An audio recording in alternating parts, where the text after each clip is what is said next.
yaduhaye iteka duha umubonano kuri uyu muhingamo ngaha mu kirimba ciwe wari tuje ubwa mbere kuko umukuru w'igihugu wenyene yaradusavye twebwe nk'inama y'abepiskopi katolika b'i Burundi nk'abaserukirana y'ayandi mashengero ko dufise ico duterera, dufise ico dushikiriza cerekeye ubuzima bw'igihugu canke imyitwarariko twebwe abepiskopi canke abakristu bacu dufise ko dushobora kwibashikiriza. Uyu munsi rero twari tuje inyuma y'aho twari twasavye yuko tubonana kugira ngo tumushikirize iyo myitwarariko, ariko twabanje kumukengurukira, gushima utwigoro agira, gushima ishaka afise ryo guteza imbere Burundi mu kubuha kazoza kuko coba igihugu cifashe, igihugu giteye imbere mu myaka iri imbere. Ico ni ciza gose kuko haba mu buzima bw'umuntu, mu buzima bw'umuryango, mbere n'igihugu, ni vyiza ko abantu babona bagira intumbero irashe kugira ngo bashobore kubona iyo baja, bashobore gushira hamwe inguvu, bagira ico bashitseko. Twakengurutse rero ibikorwa birangurwa, imigambi irangurwa, turavuga ngo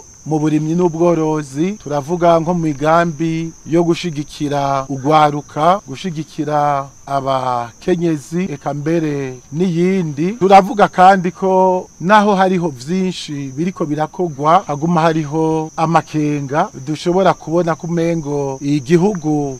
nigitera imbere nk'uko twari tuvyizeye, kuko murabona faranga rigenda rita agaciro, ubuzima buguma buzimba, eka n'ibindi bijanye n'igitoro cama gikena, kandi arico gituma abantu bashobora gutembera, mbere n'ibintu bigashobora guhanahanwa vyoroshe. Ama rero tukabaza gituma n'icokogwa kugira ngo ivyo bibazo bironke inyishu, igihugu cacu gishobore gushishikara gitera imbere.